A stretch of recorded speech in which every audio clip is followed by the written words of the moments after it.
Senhor, nosso Deus e Pai, mais uma vez estamos aqui, ó Pai, para ouvir do Senhor, aprender a Tua santa palavra, e eu venho pedir aqui juntamente com meus irmãos que o Senhor possa me usar. Usa a minha vida como instrumento para ensinar a Tua palavra, para revelar quem verdadeiramente Tu és, para revelar o Teu caráter, Senhor, o Teu caráter de amor.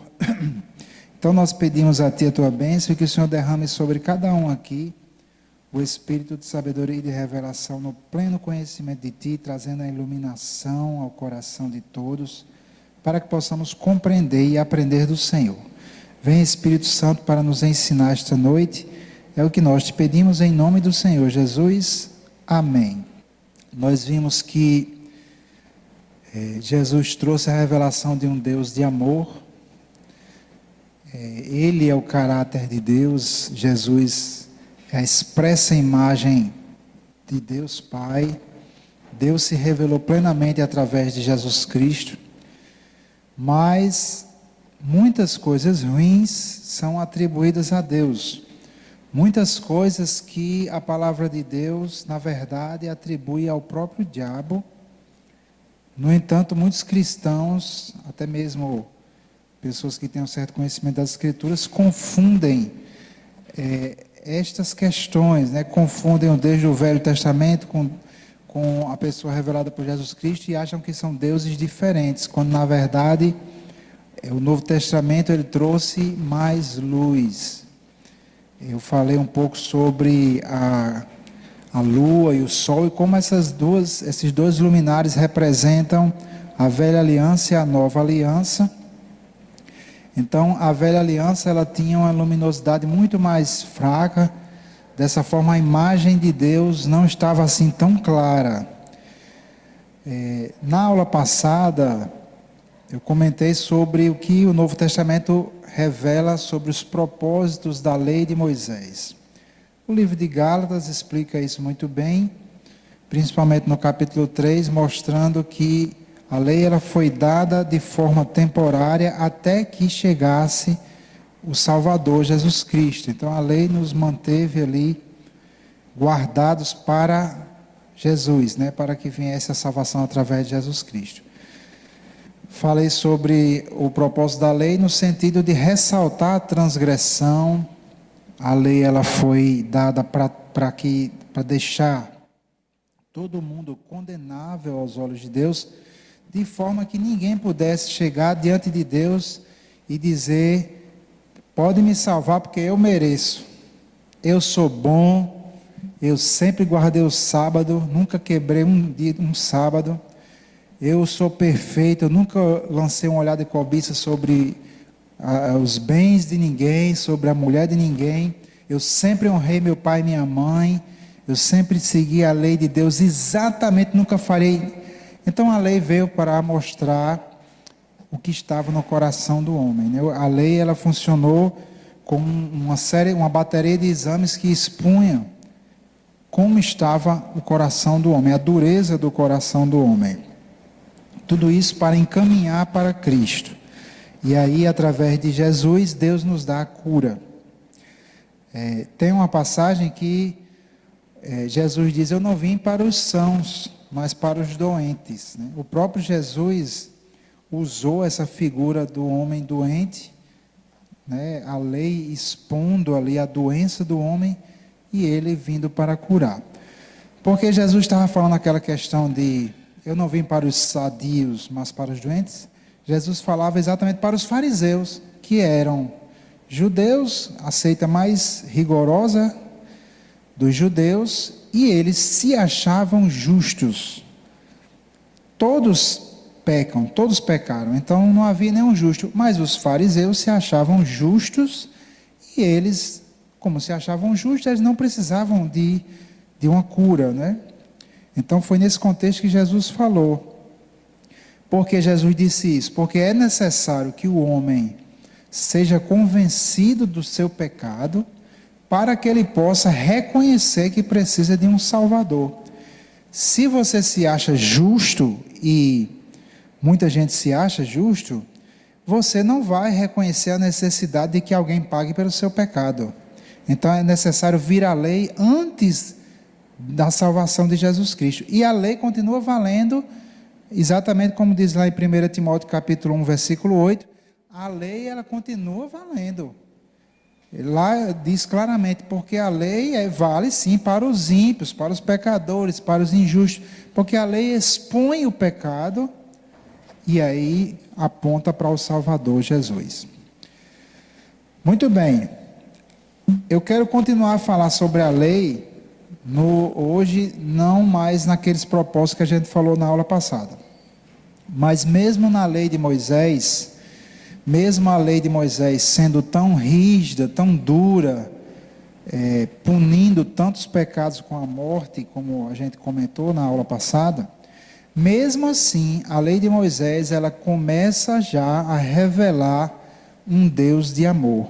Nós vamos ver que Jesus trouxe essa luz, né, claro, ele trouxe essa luz dizendo que o principal mandamento da lei era o amor.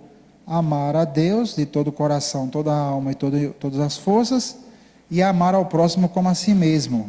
Jesus disse, destes dois mandamentos dependem toda a lei e os profetas.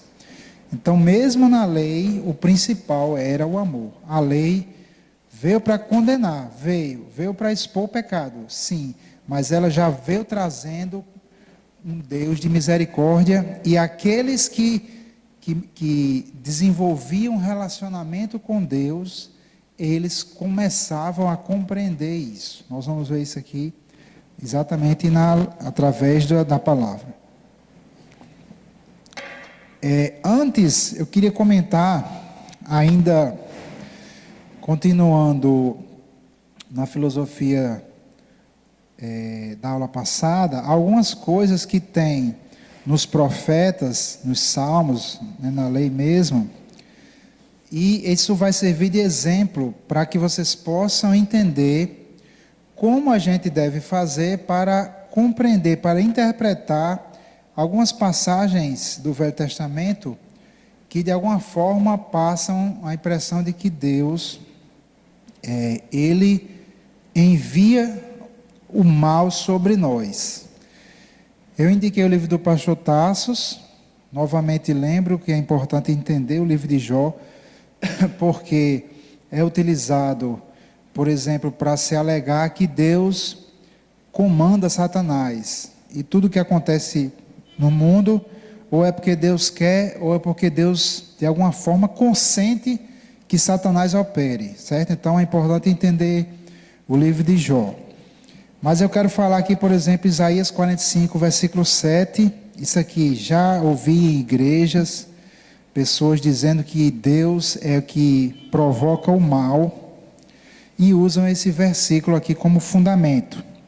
Inclusive, até mesmo eu lembro que no meu discipulado, na igreja que eu me converti, a professora disse que era Deus que criava o mal, né? E ela usou esse versículo aqui como base. Isaías 45, 7. Lembrando, certo? O Velho Testamento havia pouca luz. Era como a lua. Você via, mas era escuro. No Novo Testamento vem o sol, vem muita luz. Jesus é a luz do mundo. E aí você precisa da luz do Novo Testamento para iluminar o Velho Testamento. Então, Isaías 45, 7 diz assim: eu formo a luz e crio as trevas. Eu faço a paz e crio o mal. Eu, o Senhor, faço todas estas coisas. Muito bem, né? Então, só isolando esse versículo, a gente vai entender que quem criou o mal foi Deus, né? Aí seria contraditório até com o que eu ensinei, eu acho que foi na segunda aula. No entanto, vamos pegar aqui a luz do Novo Testamento para a gente interpretar corretamente esse versículo que diz que Deus cria o mal. 1 João, capítulo 1, versículo 5. Antes de eu ler 1 João, note que Deus está dizendo aqui: eu formo a luz e crio as trevas, certo? Então vamos agora para 1 João 1, 5. Diz assim: e esta é a mensagem que dele ouvimos. Dele quem? Jesus, certo? Deus através de Jesus. João, o apóstolo João, ouviu isso de Jesus. Esta é a mensagem que dele ouvimos e vos anunciamos, que Deus é o quê? Deus é luz, e não há nele treva alguma, ou treva nenhuma, né? Dependendo da tradução. Observe, como é que de Deus vem treva, né? Lá em Isaías a gente leu que eu crio a treva, então dá a impressão de que Deus está enviando trevas, se aqui no Novo Testamento afirma que nele não existe trevas. Como é que treva pode vir de Deus se nele não existe trevas? Então a gente vai agora voltar para Isaías, a gente vai entender dentro do contexto bíblico. A gente não pode tirar um versículo fora do contexto e usar ele como uma doutrina. As seitas estão aí, as heresias estão aí, as falsas doutrinas estão aí. Lá em Gênesis diz que Deus criou a luz, separou a luz das trevas. Então, o que é que eu interpreto lá em Isaías 45:7? O que é que eu interpreto? Deus cria as trevas nesse sentido.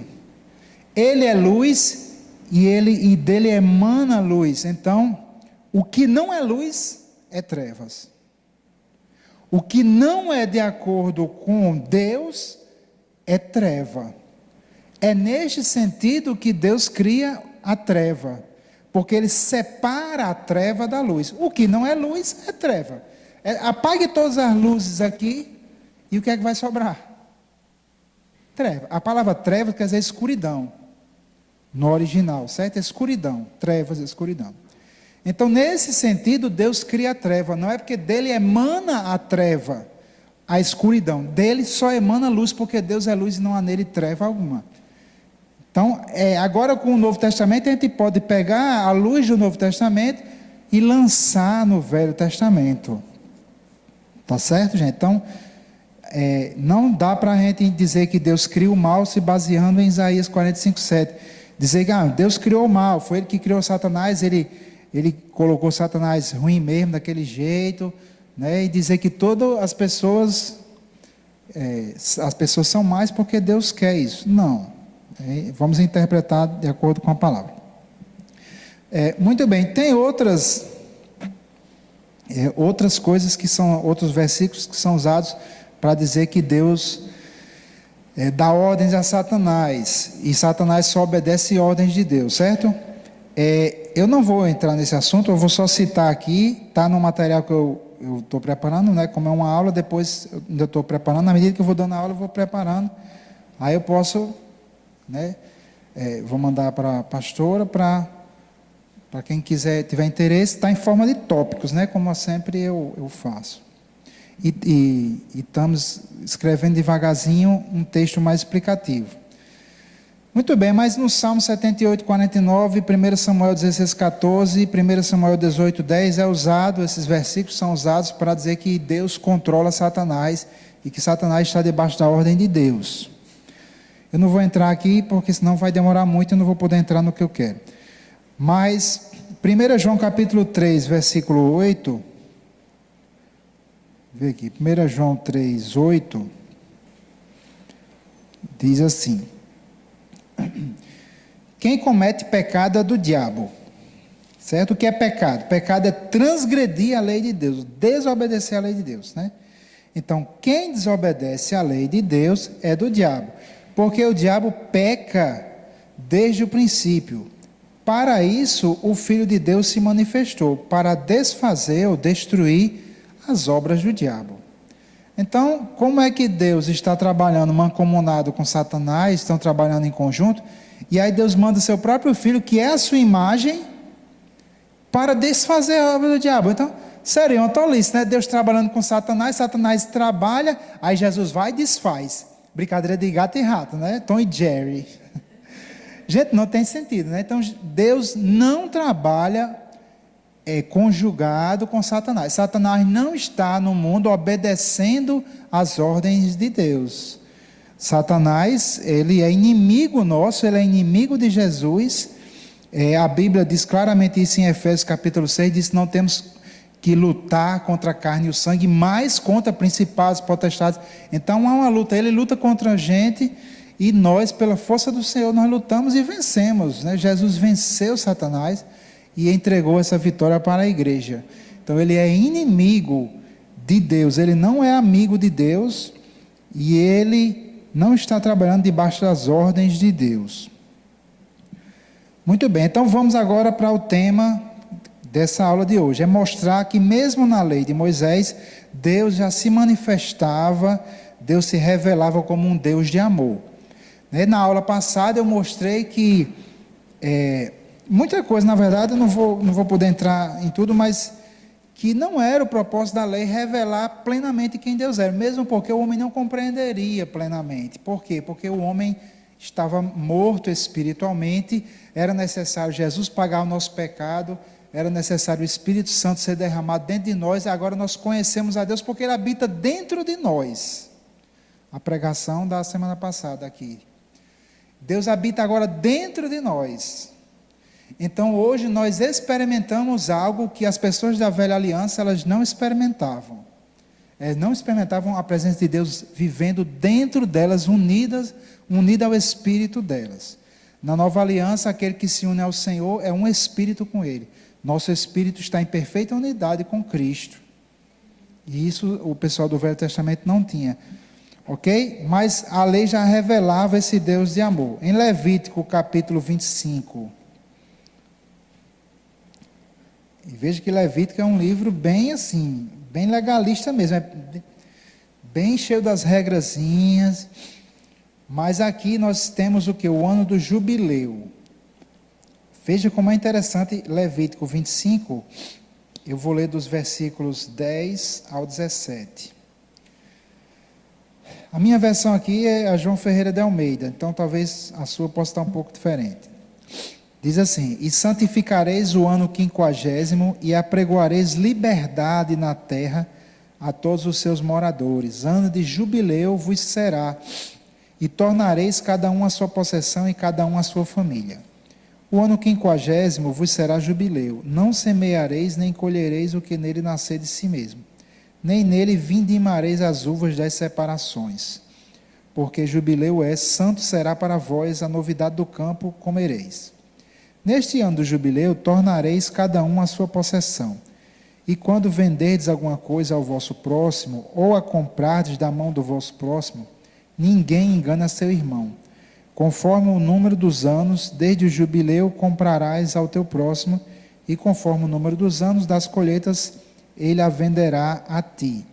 Conforme se multiplicam os anos, aumentarás o seu preço, e conforme a diminuição dos anos, abaixarás o seu preço, porque conforme o número das colheitas é o que ele te vende. Ninguém, pois, engana o seu próximo, mas terás temor do teu Deus, porque eu sou o Senhor vosso Deus. Então, primeiro, nós vemos aqui uma lei que ela foi dada para evitar que a pobreza tomasse conta por completo de certas famílias na nação de Israel. Não era permitido você vender uma terra definitivamente. Aquela terra ela tinha que ficar com a sua família. Se a pessoa empobrecesse e fosse obrigada a vender a terra no ano 50, o ano de número 50, aquela terra teria que voltar para a família original. Então vejam uma lei que evitava a miséria e a pobreza de tomar conta por completo. A terra sempre teria que pertencer definitivamente, né, àquela família de origem. Então observe uma lei que não existia, eu desconheço correspondência dela em outras leis das nações da época. Que as nações da época era assim: você empobrecia e não tinha mais o que pagar, você virava escravo e acabou-se. Então, já vemos aqui um diferencial. Com relação à escravidão, em Levítico mesmo 25, dos versículos 39 a 42, nós vemos algo muito interessante aqui. Diz assim: quando também teu irmão empobrecer, estando ele contigo, e vender-se a ti, não o farás servir como escravo. Então, não era permitido você escravizar um irmão seu. Ele já demonstrava algo diferenciado aí. Essa mesma filosofia está implementada onde? Lá na epístola de Filemon. Filemon tinha um escravo chamado Onésimo, e Filemon tinha se convertido, e Onésimo não, e Onésimo fugiu, e foi se encontrar com Paulo lá na frente, e aí Paulo evangelizou Onésimo, e Onésimo se converte.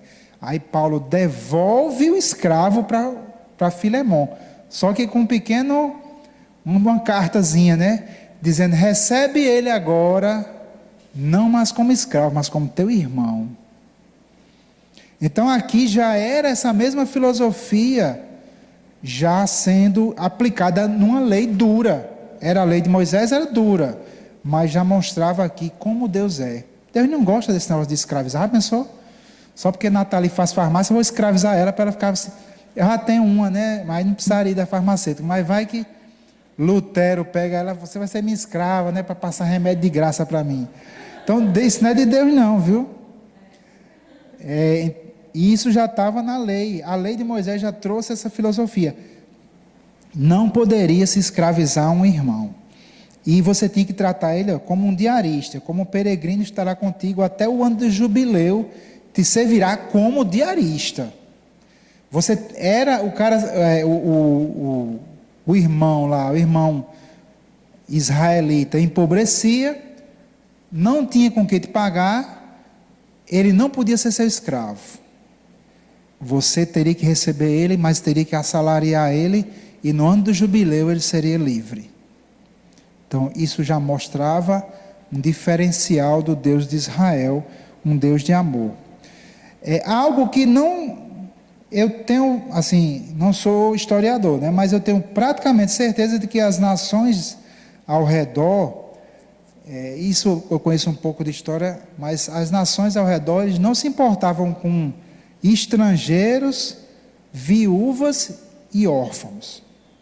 Até onde vai o meu conhecimento, a mulher que se tornasse viúva, o marido morria na guerra, seja lá o que for, ela muitas vezes tinha que ou pedir esmola ou se prostituir.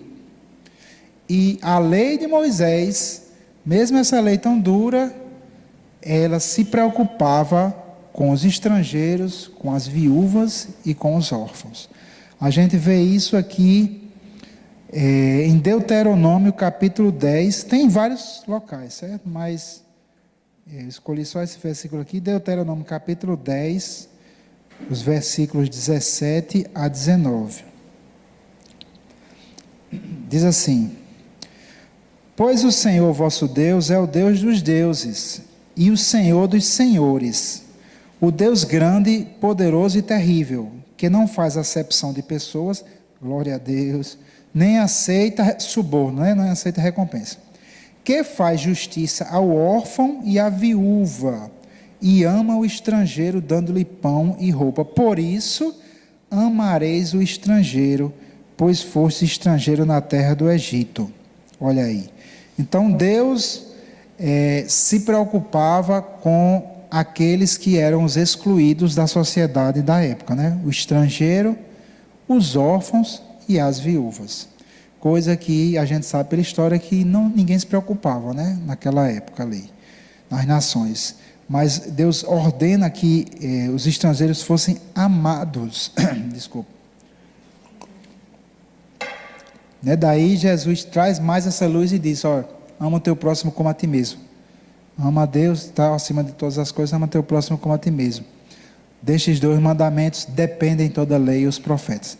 Mesmo a lei, irmãos, sendo dada para um povo de coração tão duro e punindo tantas coisas com a morte, mas a lei já começava a demonstrar o verdadeiro caráter de Deus. Um Deus que não faz acepção de pessoas, isso está repetido lá no livro de Romanos, eu acho que é no capítulo 2, ele diz aqui, e um Deus que se importa sim com as pessoas. E observe que se houvesse uma irresponsabilidade da parte de Deus, então, por exemplo, a questão do sofrimento, né? Se Deus existe, né? A famosa questão, por que as crianças morrem, por que as crianças passam fome, por que de Deus? Mas Deus, ele não vai forçar a vontade dele na humanidade, porque Deus estabeleceu que o homem teria o domínio sobre a terra. Deus respeita as nossas decisões, porque foi Ele que criou o universo físico e colocou eu e você para dominar esse universo. Foi criado para nós. Então, não há como Deus simplesmente passar por cima do homem e fazer as coisas acontecerem do nada, assim. Por exemplo, tem uma criança passando fome, Deus imediatamente vai lá e transforma uma pedra em pão e dá para a criança. Pronto. Então, se for para fazer isso aí, Ele teria que destruir tudo, né, e transformar todo mundo em robô. Você só fazia só o que Deus queria. Você não seria um ser inteligente, livre. Você e eu seríamos apenas robôs.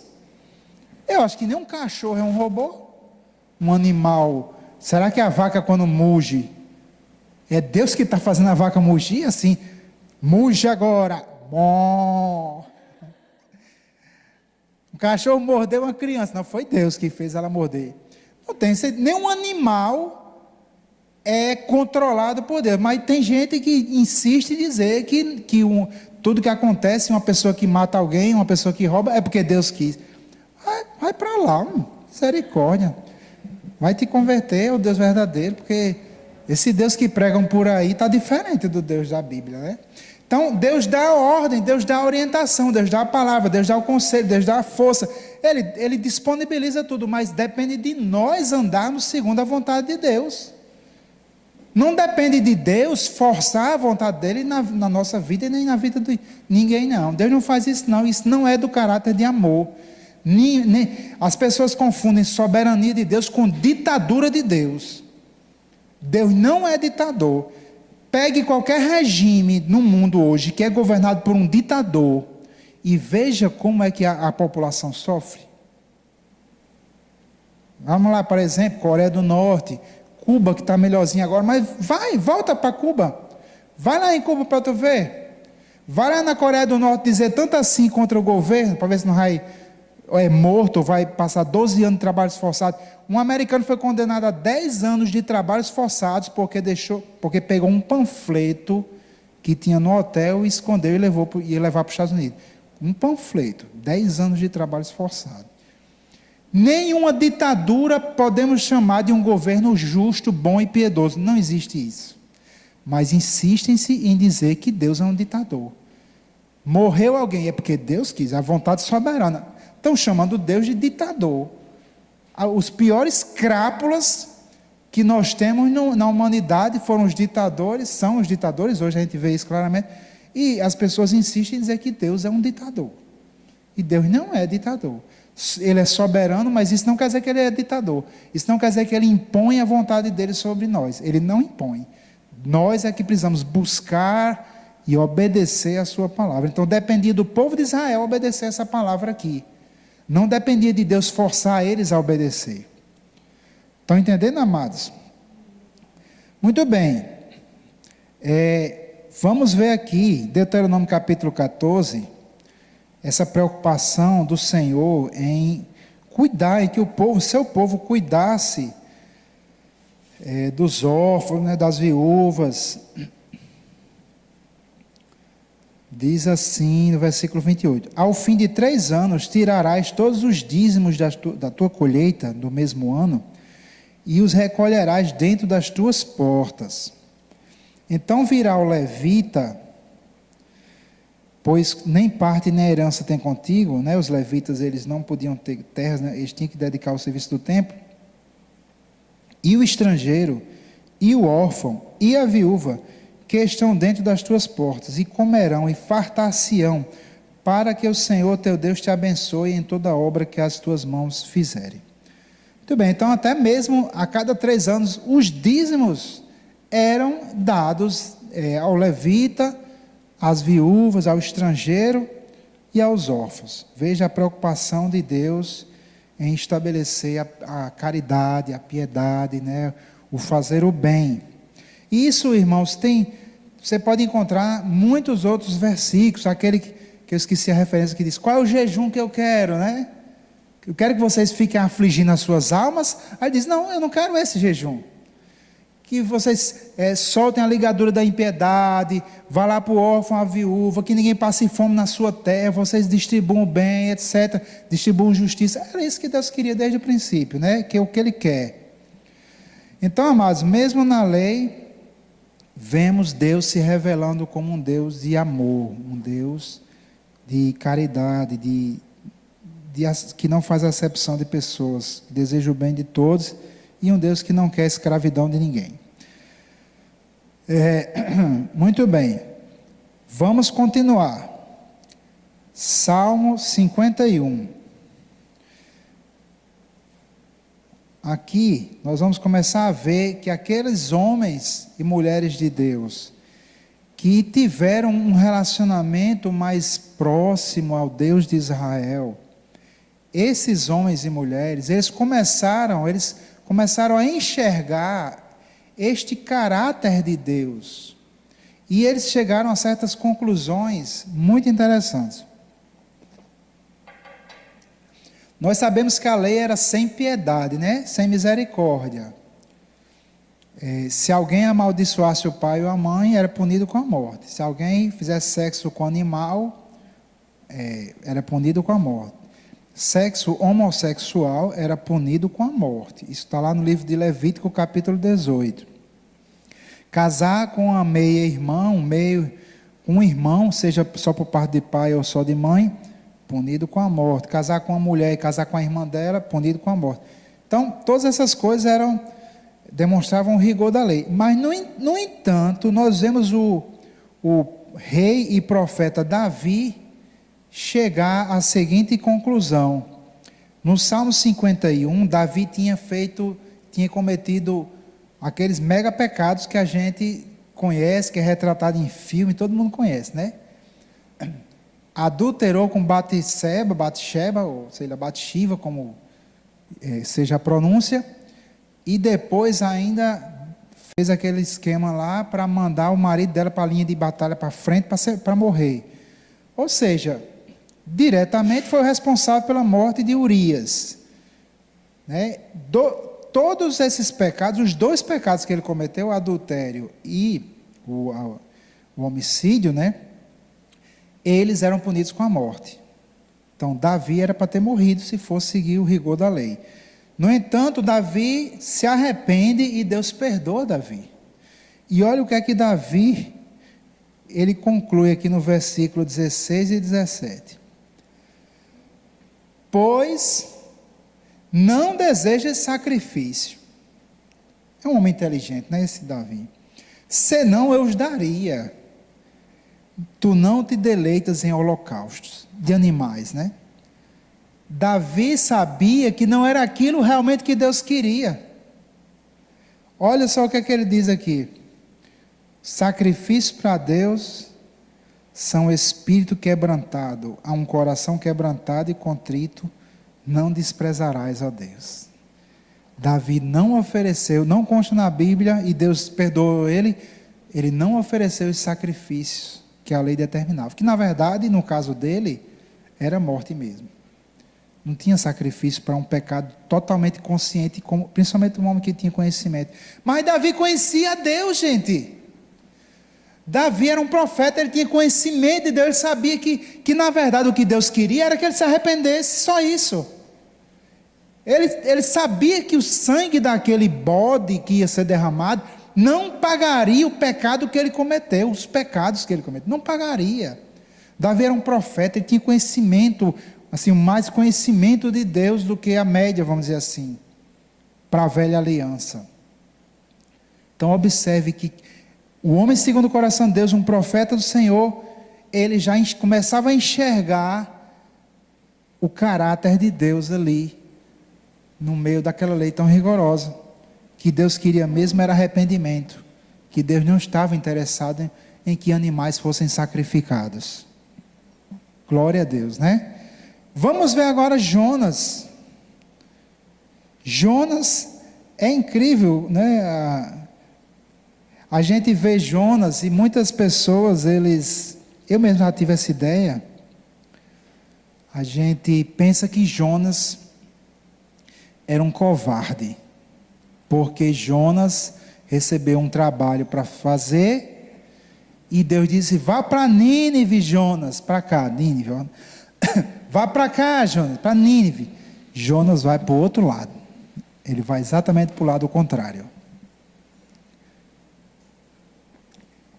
E muitas vezes as pessoas pregam sobre Jonas, aplicando o seguinte sentido, né, de que Jonas não queria obedecer a Deus. Por alguma razão, Jonas estava com medo de obedecer a Deus. Mas Jonas não estava com medo de obedecer a Deus.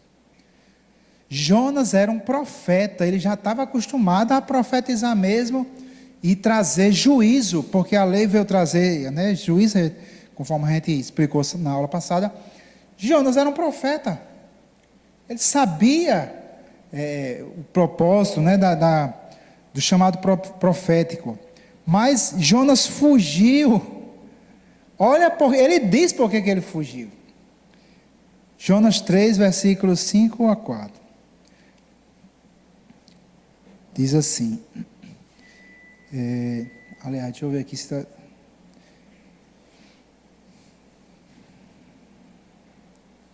Não, aliás, é Jonas 4, meus irmãos. Não sei por que esse versículo está...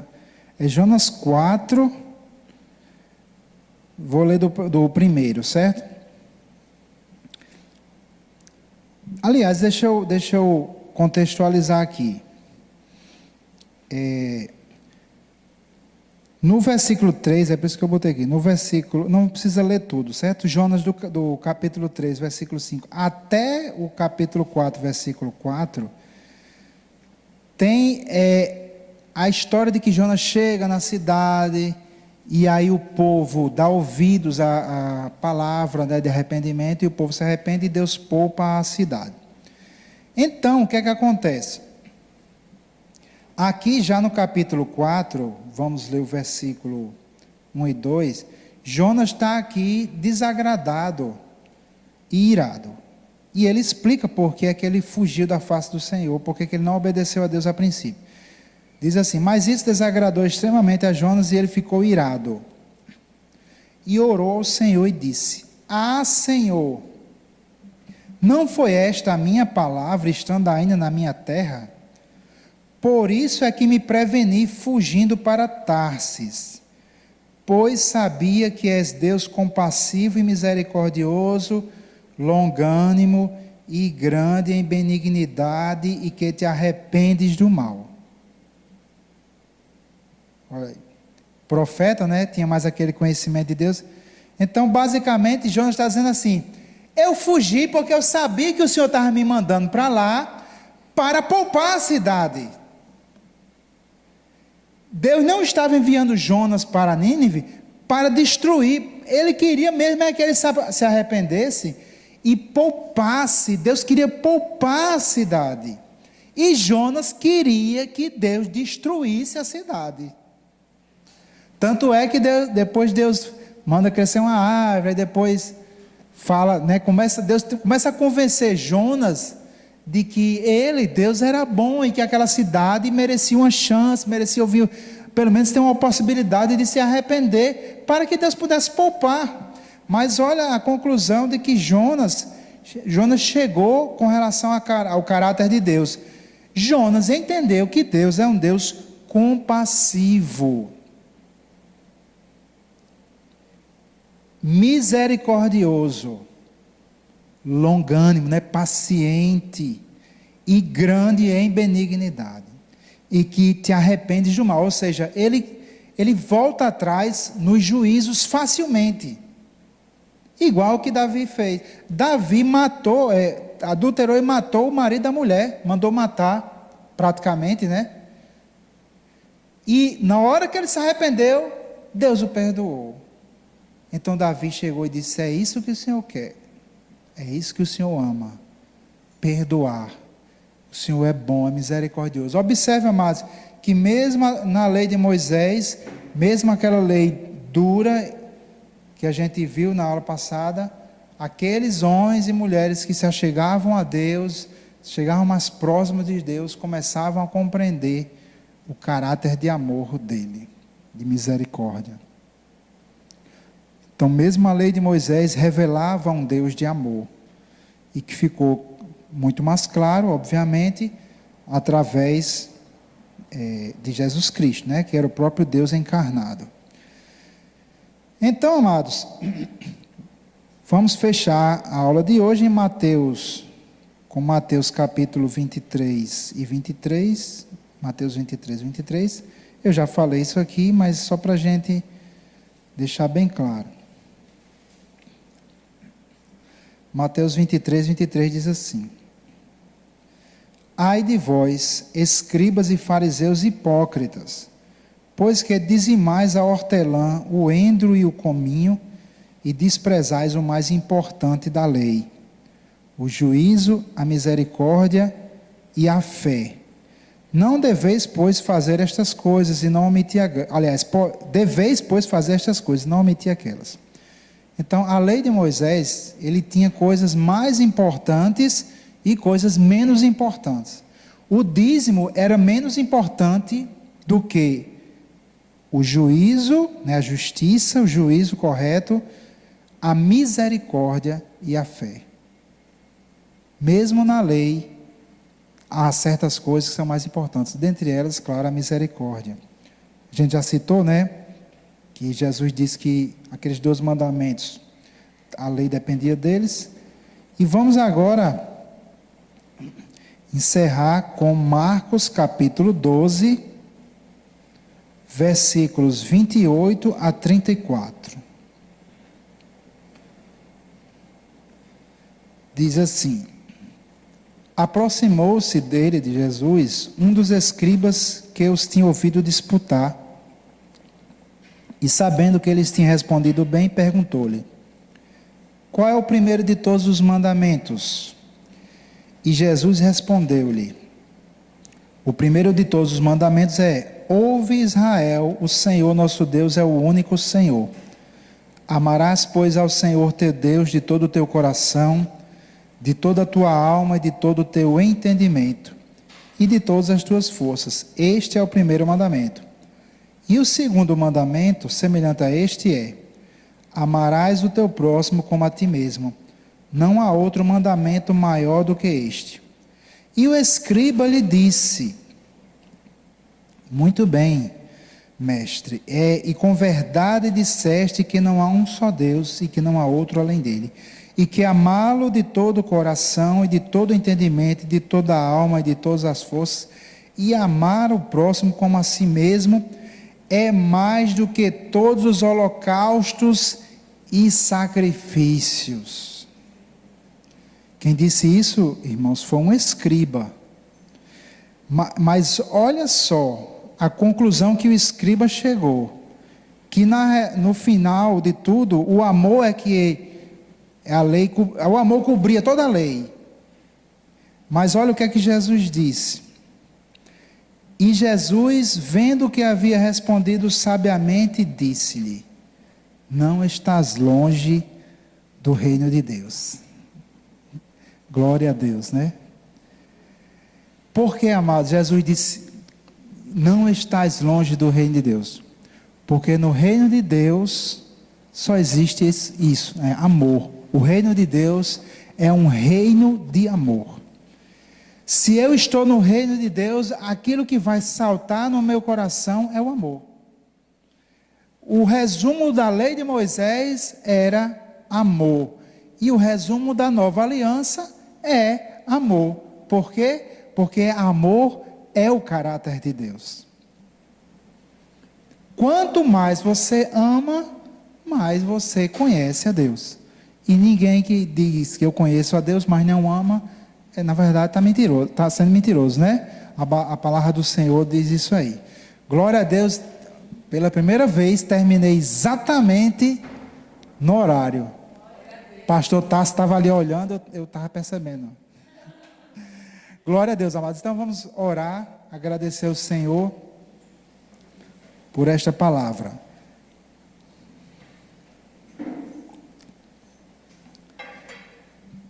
Pai querido e maravilhoso, muito obrigado, Senhor, porque nós conhecemos ao amor, conhecemos a Ti, conhecemos a razão pela qual nós existimos, que é te amar e amar aos nossos irmãos, amar o nosso próximo. Pai, a tua palavra mostra que fomos criados para ser a tua imagem aqui no mundo, assim como Cristo é o resplendor da tua glória e a expressa imagem do teu ser. E a tua palavra mostra que é a tua vontade que a gente seja teu imitador e andar em amor. Devemos andar em amor, como diz lá em Efésios capítulo 5. Então que o Senhor possa mais e mais nos revelar quem tu és. Revelar para nós o teu caráter de amor. Senhor, que o Senhor possa usar este ensinamento e usar cada um aqui e cada um que ouve esse ensinamento, para que possa mostrar ao mundo quem verdadeiramente tu és. Porque a religião no sentido ruim da palavra, a religião provocou um forte dano na tua imagem diante dos homens. Por isso que a tua palavra diz que por causa dos judeus, no caso, se referindo ao teu povo, por causa deles, por causa de vós, o teu nome é blasfemado.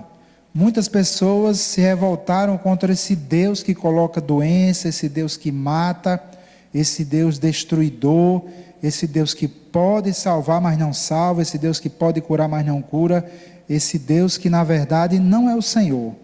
Então, Pai, usa nossas vidas, usa cada um aqui, usa a mim, usa meus irmãos, para que possamos mostrar ao mundo que tu és realmente amor, que tu és o amor e que todo amor procede de ti, o verdadeiro amor. Nós pedimos que o Senhor revele mais e mais a nós a tua verdadeira natureza, o teu verdadeiro caráter, quem verdadeiramente tu és, para que nós possamos refletir esta imagem de amor e amar também, amar os nossos inimigos, amar o nosso próximo. É a nossa oração a ti, Pai, em nome do nosso Senhor Jesus Cristo. Amém.